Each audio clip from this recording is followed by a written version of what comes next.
नमस्कार, मैं हूं मोहित चौधरी और आप सभी का स्वागत है जस्ट इंडिया में। खबरों का रुकने लेकिन उससे पहले इस वक्त की हेडलाइंस के प्रायोजक हैं आरोग्य मास्क लगाएं, कोरोना से सुरक्षित रहें। Oscar super speciality hospital and trauma centre, रंश किया showroom in Rohtak and Bahadurgarh. Showroom पर आइए, टेस्ट ड्राइव ले और गाड़ी बुक कराएं।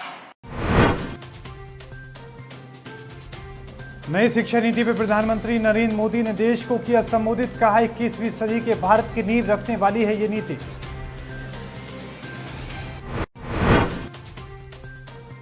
देश में कोरोना के 62,000 से ज्यादा नए संक्रमित। हरियाणा में कोरोना के 755 नए मामले, 3 की मौत।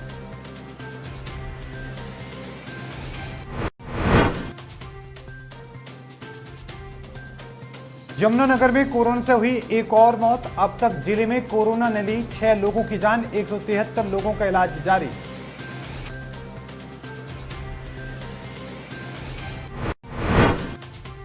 और विजिलेंस ने कानूगो को रिश्वत लेते रंगे हाथों दबोचा। जमीन की निशानदेही के लिए कानूगो ने मांगे थे 30,000 रुपए। अब खबरें विस्तार से। प्रधानमंत्री नरेंद्र मोदी ने देश की नई राष्ट्रीय शिक्षा नीति को लेकर देशवासियों को संबोधित किया। इस कार्यक्रम का नाम conclave on transformational reform in higher education under national education policy है। पीएम मोदी ने कहा कि बीते कई सालों से हमारी शिक्षा प्रणाली में बड़े बदलाव नहीं हुए थे। परिणाम ये हुआ कि हमारे समाज में जिज्ञासा और कल्पना के मूल्यों को प्रमोट करने के बजाय भीड़ चाल को प्रोत्साहन मिलने लगा। आज मुझे संतोष है कि भारत की नेशनल एजुकेशन पॉलिसी राष्ट्रीय शिक्षा नीति को बनाते समय इन सवालों पर गंभीरता से काम किया गया है।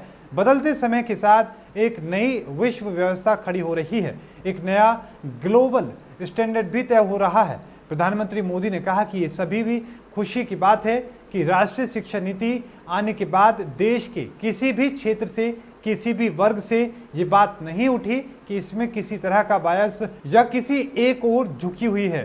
कुछ लोगों के मन में ये सवाल आना स्वाभाविक है कि इतना बड़ा रिफॉर्म कागजों पर तो संभव है, लेकिन इसे जमीन पर कैसे उतारा जाएगा। यानी कि अब सभी की निगाहें इम्प्लीमेंटेशन पर नजर आ रही हैं। साथियों, 3-4 साल के व्यापक विचार विमर्श के बाद लाखों सुझावों पर लंबे मंथन के बाद राष्ट्रीय शिक्षा नीति को स्वीकृत किया गया है। आज देश भर में इसकी व्यापक चर्चा हो रही है। अलग अलग क्षेत्र के लोग, अलग अलग विचारधाराओं के लोग अपने व्यूज दे रहे हैं, राष्ट्रीय शिक्षा नीति को रिव्यू कर रहे हैं। ये एक हेल्दी डिबेट है। ये जितनी ज्यादा होगी उतना ही लाभ देश की शिक्षा व्यवस्था को मिलेगा।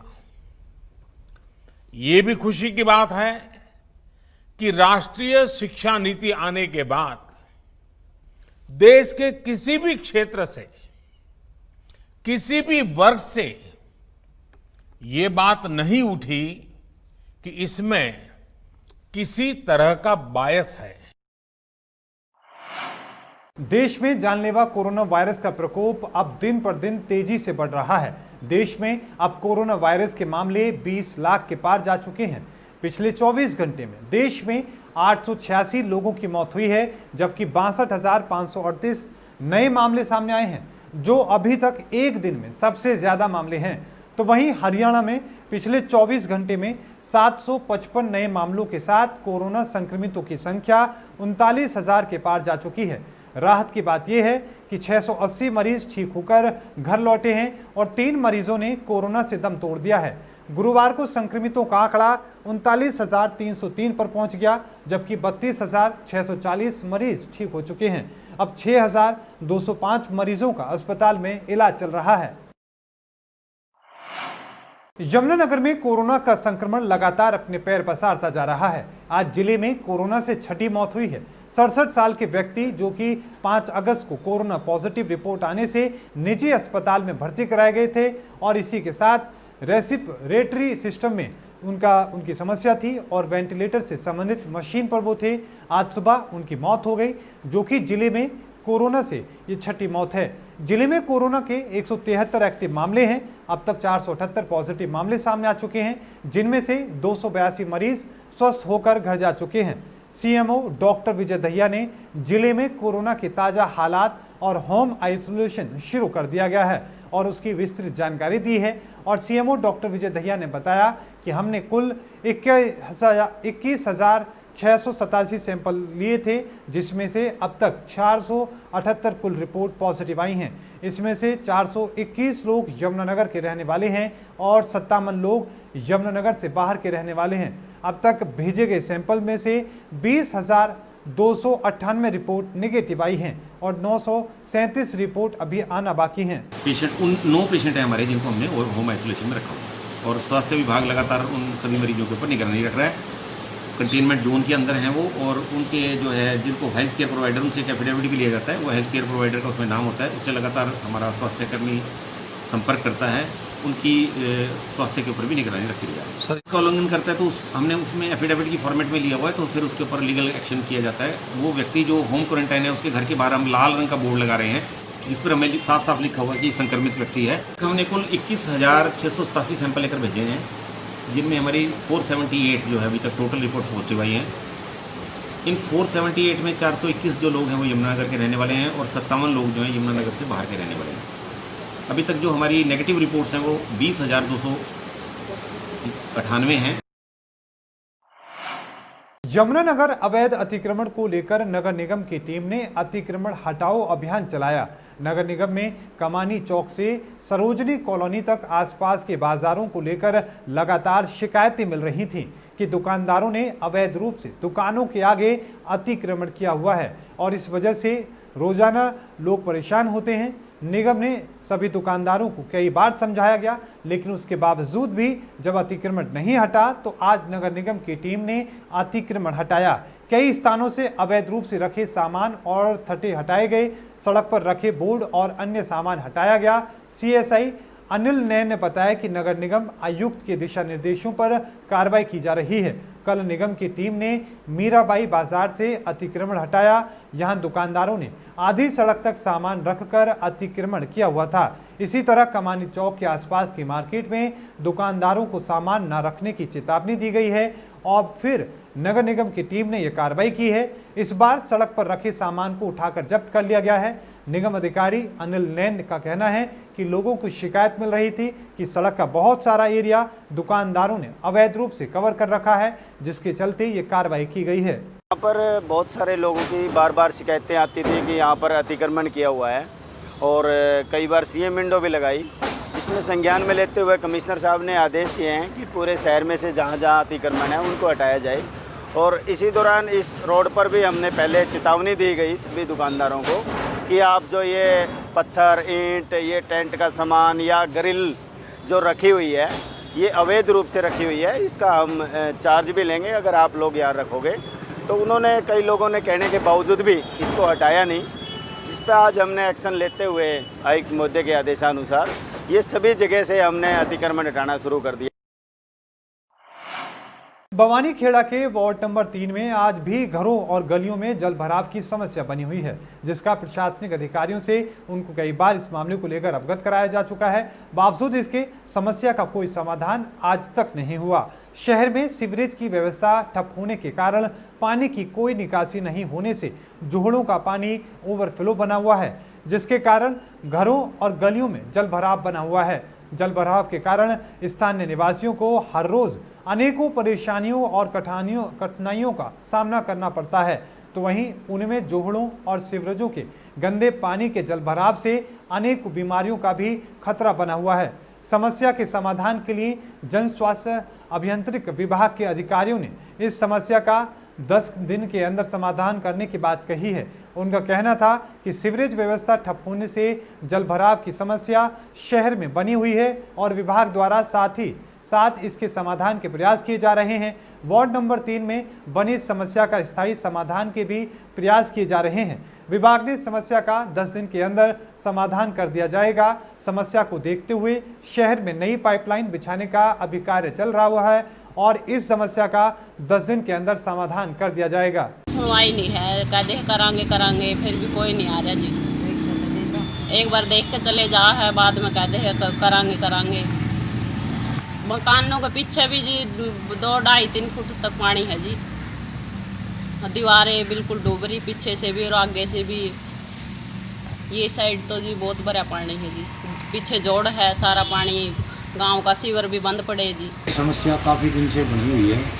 जगह जगह और भी ये सीवरेज से बार बार शिकायतें प्राप्त हो रही है, लेकिन हम बार बार अपनी सीवर संबंधित मशीन मंगाकर बार बार सीवरों को खुलवा भी रहे हैं। लेकिन ये जो वार्ड नंबर 3 की जो आपने समस्या बताई है, इसके स्थायी समाधान के लिए हमारी जो एसटीपी है, उसकी एसडीपी पाइपलाइन जो पुरानी थी, जो ही मोटर चलाते तो वो लाइन पड़ जाती थी। उसके कारण हमने नया टेंडर लगा हुआ है, कार्य प्रगति पर है। उसका काम लगभग 10 या 15 दिन के अंदर पूरा हो जाएगा। जींद विजिलेंस विभाग की टीम ने उचाना हलके के कानूगो अनिल कुमार को 20,000 रुपए की रिश्वत लेते हुए रंगे हाथों गिरफ्तार किया। कानूगो दुर्जनपुर गांव के एक व्यक्ति से जमीन की निशानदेही की एवज में रिश्वत मांग रहा था, जिसके चलते शिकायतकर्ता ने 10,000 रुपए पहले और फिर 20,000 बाद में देने की बात कहकर जींद विजिलेंस विभाग को शिकायत दे दी, जिसके चलते विजिलेंस विभाग ने टीम गठित करके उचाना में अनिल कुमार कानूगो को रंगे हाथों 20,000 रुपए रिश्वत लेते हुए गिरफ्तार कर लिया और मामला दर्ज कर जांच शुरू कर दी।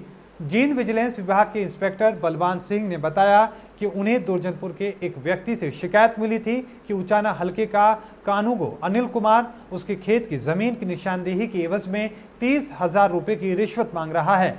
शिकायतकर्ता ने कानूगो को पहले 10,000 और बाद में छापेमारी के दौरान कानूगो को 20,000 की रिश्वत दी थी, जिसके चलते टीम ने कानूगो को 20,000 की रिश्वत लेते हुए रंगे हाथों गिरफ्तार कर लिया है। आज दुर्जनपुर के ने निशानदेही करवानी थी खेत की और अनिल कानूगो ने 30,000 की डिमांड करी थी। 10,000 रुपये पहले ले लिए थे, 20,000 रुपये आज रेड हैंडेड पकड़ा है।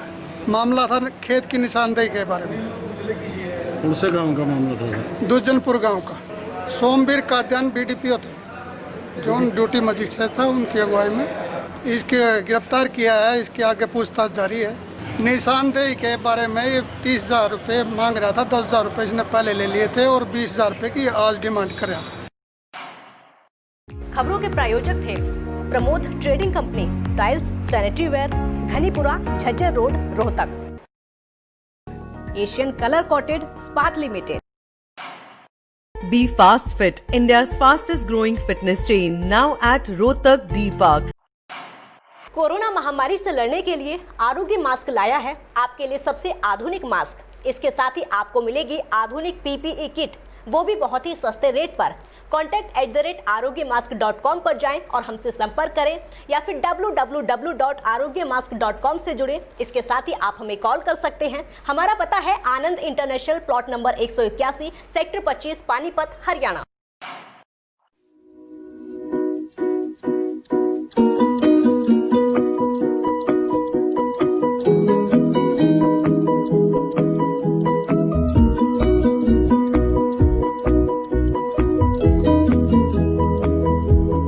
मेडिफिल इंटरनेशनल, 7 शीतल कॉम्प्लेक्स, सुभाष नगर, रोहतक।